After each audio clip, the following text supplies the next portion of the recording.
Merci. La parole est à Monsieur Arnaud Leroy pour 5 minutes.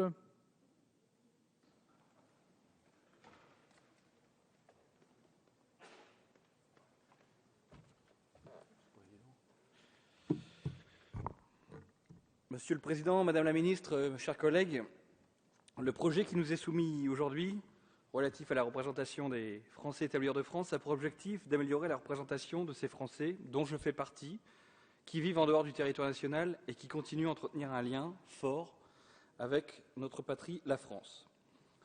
En constante augmentation, cela a été rappelé, ces Français sont très loin du cliché des exilés fiscaux, des personnes qui cherchent à fuir, qu'on tend parfois à nous rendre ici en France. Dans ma circonscription, ce sont souvent des familles binationales installées de longue date, héritières d'une histoire parfois difficile, avec des régimes qui n'étaient pas des démocraties, des gens qui ont cherché à fuir et qui sont venus se réfugier dans notre culture, dans notre langue, et qui aujourd'hui font partie intégrante de notre communauté.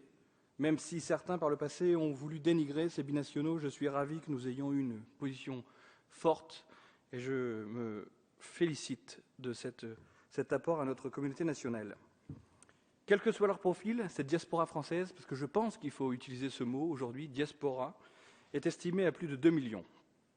Nous parlons la même langue, nous partageons une culture ensemble et nous avons aussi tissé des liens économiques très forts. À ce jour, et ça a été dit, ça a été ressenti durant les campagnes, cette communauté est relativement méconnue, sous-estimée et sous-exploitée, dans le bon sens du terme. Ces Français sont de véritables têtes de pont pour un réseau ad hoc d'affaires économiques, d'affaires culturelles. Et je voudrais ici m'arrêter quelques instants sur un pays qu'on nous cite souvent en exemple, l'Allemagne.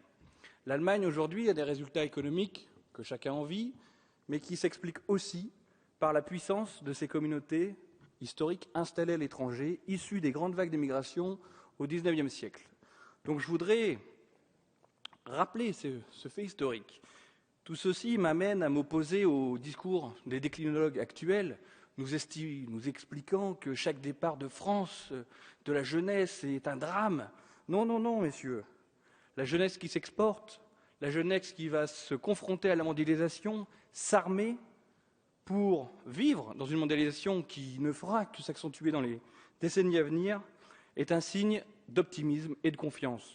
Ces deux denrées si rares aujourd'hui dans notre contrée, et je pense qu'il est important que nous importions en masse ces deux données que sont l'optimisme et la confiance. La force de notre culture nous permet, et l'histoire le démontre, et nous sommes des exemples, plusieurs sur ces bancs qui vivons à l'étranger depuis plusieurs années, voire des décennies, la force d'une culture nous permet de maintenir ce lien, et notre lien ne se rompt jamais. Jusqu'en 2012, la représentation des Français établis hors de France se faisait par l'Assemblée des Français de l'étranger et ses 155 conseillers élus et ses 12 sénateurs.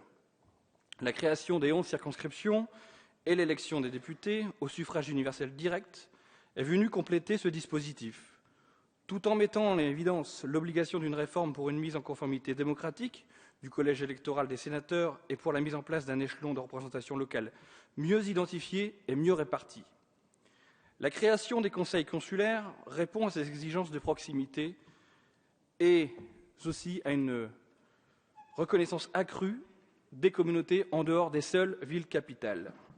Je ne peux que m'en réjouir et je m'en félicite. J'émettrai cependant 2 réserves. La première concernant le champ d'intervention des conseils consulaires. En effet, les actuels conseillers ont fait la preuve de leur efficacité, de leur utilité et de leur reconnaissance des communautés françaises installées sur leur territoire. Et tout ceci va bien au-delà du domaine des domaines prévus dans le projet de loi. Et je m'arrête ici un instant pour reprendre l'exemple du droit de la famille.